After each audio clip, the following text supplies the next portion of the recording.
예, 학생 여러분 반갑습니다. 제가 간절히 소원하는 것은 이 강의실에 같이 나와가지고 학생 얼굴도 이렇게 좀 쳐다보고, 또 제가 설명을 하면은 학생이 무슨 의문점 같은 거 없나 또 질문하면은 제가 답변도 좀 해드리고, 또 이렇게 의사를 서로 교류할 수 있는 그런 학습의 장이 전개가 됐으면 좋겠는데, 이거 코로나 때문에 우리가 어쩔 수 없이 지금 이렇게 온라인상으로 동영상으로 해서 강의를 하고 있습니다. 참 저도 죄송하게 생각을 합니다. 자, 그러면 오늘 계속해서 우리 지난번에 요거 과제물 요거 꼭 제출 잘 해주셔야 되고요. 거기 이어서 29쪽 한번 펴보시기 바랍니다. 우리 교환 29쪽 다문화 가정 이해, 다문화 가정 이해 29쪽이에요.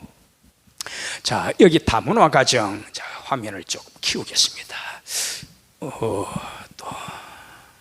자, 조금만 기다려 보세요.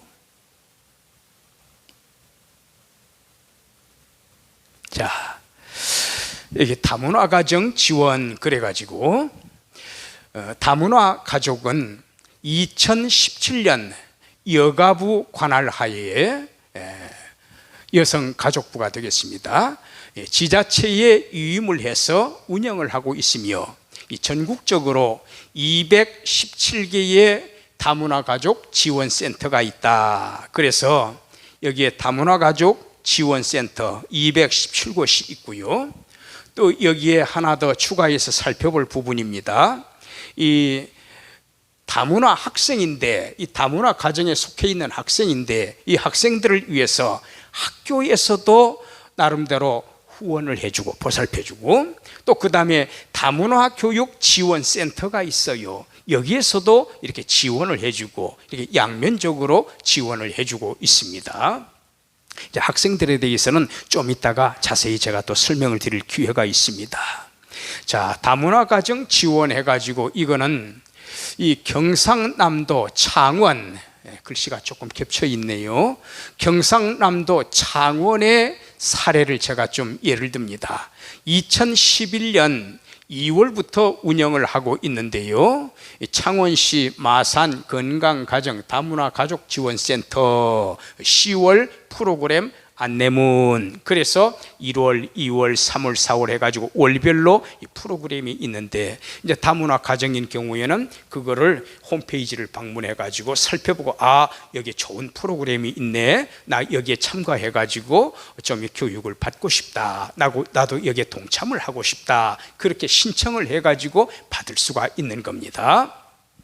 그래서 주로 보면은 교육사업이라든가 다문화 가족을 위한 교육사업이라든가 상담사업, 그리고 문화사업, 그리고 일자리 창출, 그리고 방문 교육사업. 다문화 가정의 경우에 언어가 소통이 좀 어렵고, 또 법제도 같은 것도 잘 모르고, 그렇기 때문에 직접 이 공직자들이 집을 방문해 가지고 어떤 어려움이 없습니까? 또 그리고 이러이러한 프로그램이 있는데 여기 한번 참여해 보지 않겠습니까? 또 이러이러한 일자리가 있는데 혹시 지원하실 생각은 없습니까? 이러한 모든 그 상담 활동을 직접 방문해 가지고도 합니다. 그리고 다문화 가족 자녀 지원 사업, 취학을 해야 되니까 여러 가지 이제 이런 상담 활동을 전개를 합니다.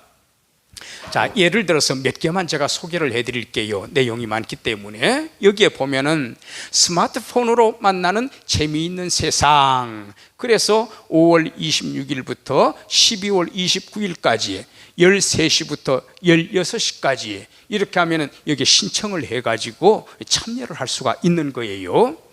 그리고 또 결혼 이민자 컴퓨터 자격증 대비반, 그래서 이런 활동들, 외국인들은 아무래도 우리나라에 비해서 이 컴퓨터 활용도가 많이 떨어집니다. 그리고 또 우리나라에는 자격증 제도가 굉장히 엄격하게 관리가 되고 있잖아요. 근데 외국의 경우에는 우리나라에 비해서는 조금 떨어지는 그런 추세에 있습니다. 그래서 한국 땅에 와가지고 결혼을 해서 가정을 일구었는데 이 컴퓨터 자격증 여기까지도 신경을 써주고 있어요.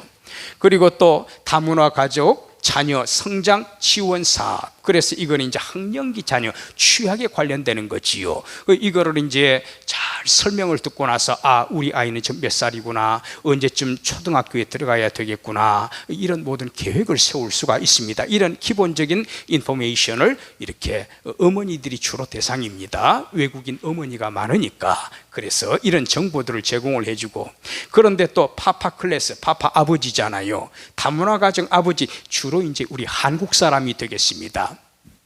이 아버지들을 또 이렇게 참가시킬 수 있으면 함께 참여를 해가지고 교육을 듣도록 하는, 어머니 쪽에만 편중이 되니까 주로 아버지 쪽에도 관심을 갖고 있습니다. 그리고 이중 언어 환경 조성, 그렇게 해가지고 이중 언어, 예를 들어서 베트남 사람이 아내이고 한국 사람이 남편이잖아요. 그러면은 베트남어도 익히고 또 뭡니까? 한국어도 익히고, 이렇게 해서 이중적으로 그렇게 해야만 부부지간의 의사소통이 또 잘 될 수가 있지 않습니까? 자, 어깨동무 부모 교실. 그래서 어머니하고 자녀, 이제 아버지는 주로 이제 일터에 나가기 때문에 아무래도 어머니 쪽에 편중이 될 수밖에 없다. 자, 그다음에 또 예를 들어서 방과 후 자녀 돌봄이 되겠습니다. 방과 후 자녀 돌봄. 이런 경우에는 아버지는 좀 늦게 퇴근하잖아요. 일터에 나가기 때문에. 그런데 자녀들은 학교를 이미 마쳤다 그 말입니다. 수업을 다 마쳤어요. 근데 어머니가 우리 한국말이 서툴고, 그래서 방과 후에 좀 부족한 과목이 있으면은 어머니가 예를 들어서 국어 교육 가능하겠습니까? 우리말을 잘 모르는데. 그리고 수학이라든가 뭐 영어라든가 여러 가지 과목들에 대해서 한국말이 어느 정도 익숙해야 자녀들에게 지도를 할 수가 있는데, 방과 후에 집으로 바로 이렇게 오게 되면은 어머니가 가르칠 수가 없지 않습니까? 또 아버지들은 늦게 퇴근을 하게 되고, 그러다 보니까 그런 학생들의 경우에는 학교에 남아라, 그래가지고 선생님들이 직접 교육을 해주는 그런 경우가 되겠지요. 예, 특히 초등학생들에 대해서 이렇게 배려를 하고 있습니다. 그래, 여러 가지가 지금 쭉 이렇게 나와 있는데, 이런 거 여러분들이 눈으로 한번 쭉 읽어보시면서 이러이러한 좋은 프로그램이 있구나, 이렇게 생각을 하시면 되겠습니다. 자, 여기에 다문화 가정 학생 쪽으로 이번에는 포커스를 한번 맞춰보도록 하지요. 다문화 가정 학생들입니다. 2016년에 전국적으로 다문화 가정의 학생이 10만 명에 달하는 것으로 통계가 되었다. 그래서 유치원 같은 경우에도 60개원에서 90개원 이렇게 확대를 했고요. 2016년에 예산도 191억 2천만 원을 투입을 한다. 그래서 우선 여기에 보면은 중국이 33.7%로 가장 많고, 그리고 베트남, 그리고 일본, 필리핀, 이렇게 이제 집계가 됐네요. 이게 전국적으로 이 지도가 이렇게 나와 있는데, 여기에 이 블루 컬러로 되어 있는 거 있지요? 길쭉하게. 요건 뭔고 하면은 예를 들어서 베트남 아내를 우리 한국 남편이 맞이해가지고 가정을 이뤘어요. 그래가지고 우리나라에 그 아내가 들어와서 같이 가정을 일구고, 그래서 그 슬하에 태어난 자녀들 있지 않습니까? 한국에서 출생한 그 자녀들을 이렇게 블루 컬러로 표시를 했고요. 여기에 빨간색으로 표시된 경우에는 예를 들어서 중도의 자녀가 입국한 경우입니다. 우리나라에서 출생한 자녀가 아니라 중도에 입국한 경우에 해당이 되겠습니다. 예를 들어서 우리나라 남자가 베트남에 가가지고 일을 하는데, 거기에서 베트남 여성을 만나가지고 부부의 연을 맺었어요. 거기에서 자녀가 출생했습니다. 나중에 이제 귀국을 하면은 우리 한국으로 돌아와야 되잖아요. 그래서 그 아들, 딸들도 같이 들어온 경우에 해당이 되지요. 중도에 입국한 경우는 빨간색 표시로, 그 다음에 오른쪽에 있는 이 자주 색깔, 이 내용은 외국인 되겠습니다. 그렇게 해서 주로 여기 첫 번째, 두 번째 막대 그래프 여기에 좀 비중을 두고 보시면 되겠습니다. 보니까 전국적으로 많이 흩어져 있는데 아무래도 서울하고 이 경기도 수도권이 인구가 좀 많이 분포가 되어 있는 그런 모양새입니다.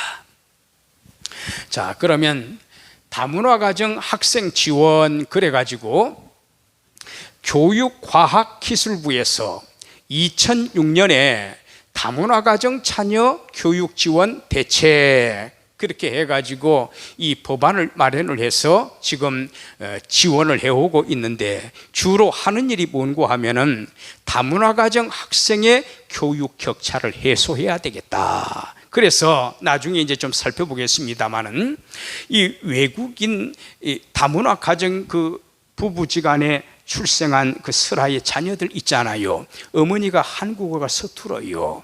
그래서 방과 후에 자녀들을 교육하는데 아무래도 한계점이 있습니다.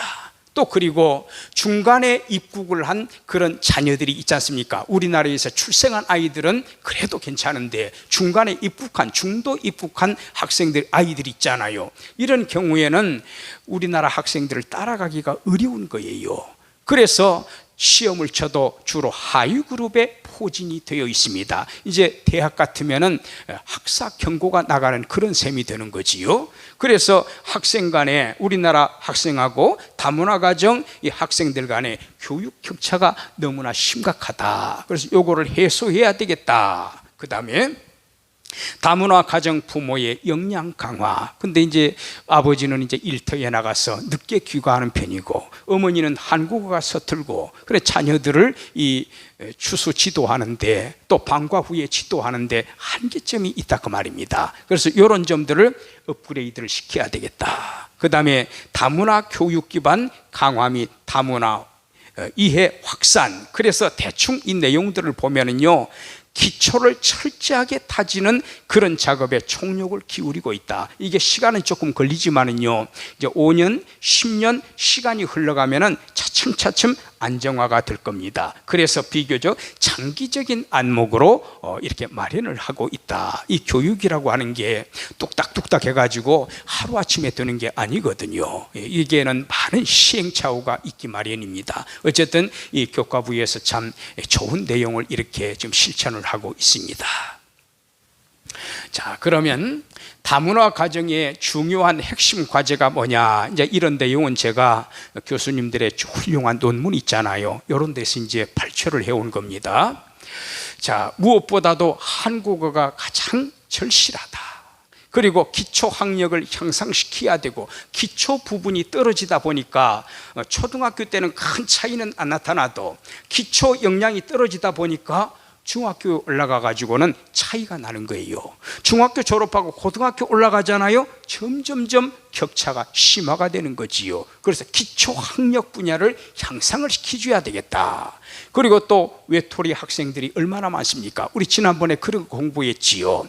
37% 정도가 자녀에게 이러이러한 문제점이 있어서 좀 부모님하고 상담하고 싶으니까 우리 학교에 좀 들려주세요. 이렇게 가정 통지문이 나가지 않습니까? 그러면 37%의 다문화 가정 자녀들이 뭐라고 하는고 하면은 엄마 학교에 오지 마. 학교에 오지 마.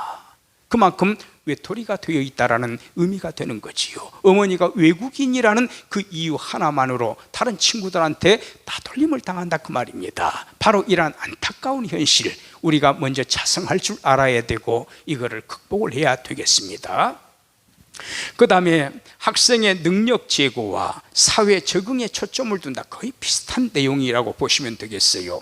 학부모 자신의 교육 역량 강화와 이들의 자녀 교육 지원 역량 강화. 그래서 어머니 쪽이 아무래도 약하니까 한국어에 좀 익숙할 수 있도록 지원을 해야지요. 그리고 또 그 익숙한 한국어로서 자녀들하고 소통이 가능해야 되고 또 자녀들을 교육시킬 만한 그런 수준에 올라가야 됩니다. 근데 이것이 하루아침에 이루어지는 것은 아니다. 그 다음에 교사의 전문성 제고가 되겠습니다. 그래서 개인적으로 원하는 바는 그거예요. 이제 학부를 졸업을 하면은 이제 학사학위가 나오잖아요. 그 다음에 이제 대학원 진학하면 석사과정, 박사과정이 있지 않습니까? 그런 경우에 제 개인적인 생각으로는 이 전문적인 학자들, 그리고 자격증을 갖춘 이 전문 교사들을 양성할 수 있도록 하기 위해서 이 석사 과정이라든가 또 박사 과정에 다문화 가정학과, 이런 식으로 예를 들어서 다문화 가정학과, 이렇게 전공 영역을 마련을 해가지고 여기에 전적으로 투신할 수 있는 그런 학자층과 자격을 갖춘 교사들을 양성을 했으면 좋겠다. 저는 개인적으로 그런 바람이 있습니다. 그 다음에 또 사회의 교육 지원 측면에서는 일반인의 다문화 이해 제고를 위한 일반인 학생, 요거는 이제 우리 한국 학생이라고 생각을 하시면 되겠습니다. 또 더 나아가 이제는 글로벌리제이션이잖아요. 지구촌 세계 아닙니까? 그래서 국제 이해 교육 차원으로 발전을 해야 된다. 그래서 니네 나라 베트남으로, 예를 들어서 베트남으로 돌아가. 쟤는 발음이 좀 이상해. 쟤는 한국말을 잘 못해. 쟤 어머니는 어느 나라 사람이야. 우리가 자꾸 이렇게 따돌려서는 안 됩니다. 이제는 글로벌리제이션, 지구촌 시대입니다. 세계화의 시대입니다. 그런 추이에 발맞춰 가지고 모두를 다 보듬을 수 있는, 포용할 수 있는 바로 그러한 수준으로 우리가 업그레이드가 돼야 되겠습니다. 인식의 변화지요, 우리 자신을 바르게 성찰하는 거지요. 그리고 상대방을 보듬을 수 있는 바로 그러한 경지에까지 우리가 올라가야 되겠다. 이런 거 아무리 주장을 해도요, 그게 해결이 안 되면, 그게 개선이 안 되면 무슨 의미가 있겠습니까? 예. 자, 다문화 가정 학생 추이를 한번 볼까요? 여기에 보면은 2006년에서 2010년 사이에, 그리고 또 여기 오른쪽에는 2012년에서 2018년까지입니다. 벌써 2018년, 17년 벌써 10만 명대 이렇게 들었었지요. 2018년에는 12만 명으로 쭉 올라갔네요. 요거를 아마 지금 이렇게 가로 방향으로 막대 그래프로 그려서 그렇지, 요거를 일직선, 1차선 그래프로 그린다면 XY축에다가 그래프로 그리면 거의 직선으로 나타날 것 같습니다. 거의 이렇게 균형 있게 일정한 분량으로 증가된 그런 모양새를 지니고 있지요. 이 다문화 가정 학생들은 매년 이렇게 증가하는 추세에 있다라고 하는 거.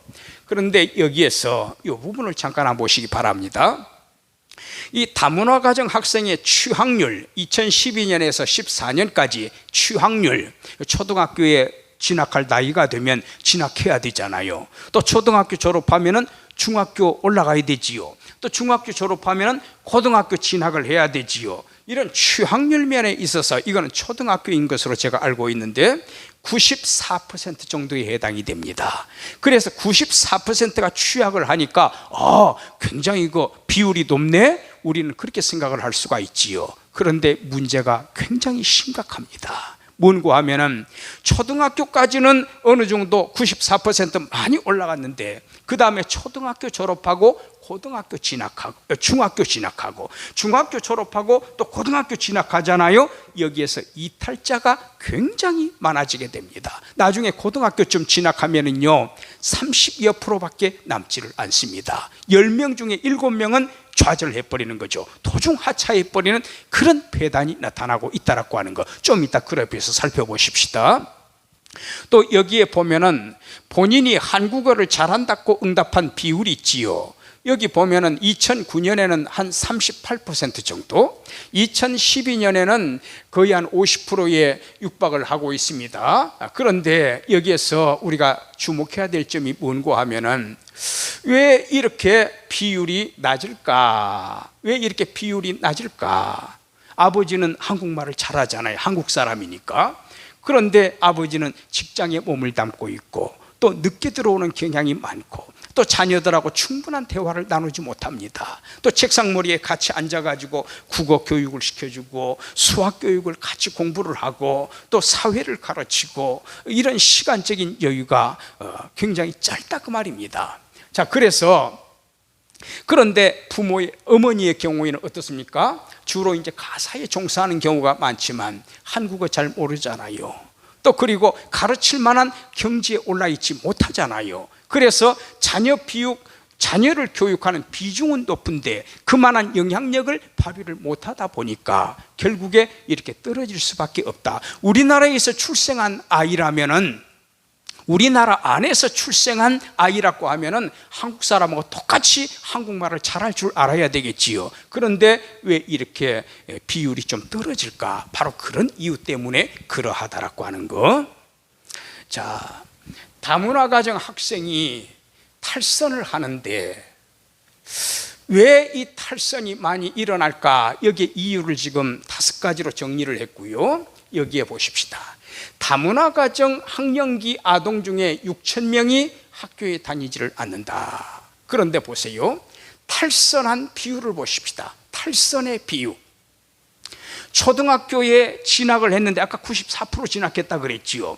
그런데 진학한 학생들 가운데 6학년 졸업하기 이전에 도중 하차해버리는 학생들이 얼마나 되느냐? 15.4%입니다. 그 다음에 초등학교 졸업하면 중학교로 올라가잖아요. 그런데 상급학교인 중학교로 진학을 하는데 중학교에서 또 이탈자가 나타나는데 얼마만큼의 비율이 나타나느냐? 100명이 진학을 했다면 39.7%, 그러니까 거의 40%, 100명 중에 40명은 중학교 3학년을 졸업하지 못하고 탈락한다라는 거지요. 힘들어, 따라갈 수가 없어, 맨날 낮은 점수만 받아, 그리고 적응을 할 수가 없어, 나는 따돌림을 당해. 그 다음에 중학교 졸업하고 고등학교 진급하잖아요. 예를 들어서 고등학교에 100명이 진급을 했다. 그러면은요 69.6%, 70% 가까이가 탈락을 해버립니다. 고등학교 3학년을 졸업하는 사람 숫자가 10명 중에 3명밖에 안 된다는 의미가 되는 거지요. 그러니까 초, 중, 고 상급학교로 올라가면 올라갈수록 점점점 이탈자가 많아져 가고 있다라고 하는 거예요. 심각한 문제가 되겠습니다. 왜 이런 현상이 나타나는가? 다문화 가정의 이혼입니다. 우리 지난번에 공부했던 내용 기억하실지 모르겠습니다. 2쌍이 결혼하면은 한 쌍은 이혼하는 그런 현실에 처해 있습니다. 가정이 불안정합니다. 행복하지 못합니다. 어머니 아버지가 이혼을 합니다. 그 슬하에 자녀들이 어떻게 공부를 제대로 할 수가 있겠고 우리나라 생활에 적응을 해나갈 수가 있겠습니까? 다문화 가족 자녀의 발달 지체, 아무래도 수준의 격차가 나타나거든요. 그리고 학교, 사회에 적응하기가 어렵다고 하는 거. 그러니까 이탈자가 점점점 초, 중, 고 올라갈수록 늘어난다. 결혼 이민자의 위장 결혼이 있어요.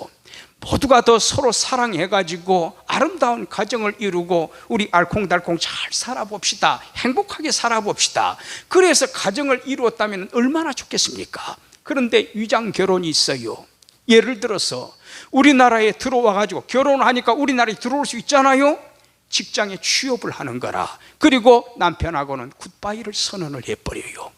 그리고 빚을, 친정집에 빚을 갚기 위한 목적으로 결혼을 하는, 부한 사람하고 결혼을 하는 그런 경우도 있다 그 말입니다. 그뿐이겠습니까? 가출하기도 합니다. 또 이 가출에는 여러 가지 사유가 있어요. 남편의 학대를 못 이겨가지고 눈물을 머금고 가출하는 외국 부인 여성들이 있다 그 말입니다. 가정 불화 때문에. 이런 상황에서 이 자녀들이, 그 슬하에 출생한 자녀들이 어떻게 제대로 청소년기 학업을 감당할 수가 있겠습니까? 그리고 또 우리 사회가 다문화를 받아들일 준비가 미흡해요. 아까 제가 설명드렸죠. 지난주에도 우리 공부했었습니다. 쟤는 발음이 서툴러, 저는 어느 나라 사람이래, 야 니네 나라로 돌아가, 그래 엄마 우리 학교에 오지 마, 우리 학교 찾아오지 마. 바로 우리가 수용할 수 있는 그릇이 되지를 못하는 상황, 이런 여러 가지 이유로 해서 초, 중, 고 진학을 할수록 점점점 이탈자가 많아지고 있다는 거, 제가 이 점에 대해서 좀 이따가 과제물을 내드릴 거예요. 자녀들 여기에 외톨이가 되고 언어 발달의 장애, 그리고 학습 능력이 부족해서 하위 그룹에 처해 있고, 이런 상황에서 이 다문화 가정 슬하의 그 자녀들 있지 않습니까? 많은 고통을 당하고 있다. 우리 좀 깊이 생각을 해야 되겠습니다. 그 다음에 좀 독특한 주제인데 군대 문제입니다. 여기에 보면은 이 징병 대상자가 2014년에서 2020년까지 징병 대상자가 점점 좀 많아져요. 왜? 다문화 가정에 그 설하에 출생하는 자녀들이 많기 때문에 점점점 매년 이렇게 증가를 하고 있는데, 실제 우리나라는요, 작년 통계에 의하면은 한 가정당, 아버지 어머니가 있을 거 아닙니까? 한 가정당 0.88명의 자녀가 출생합니다.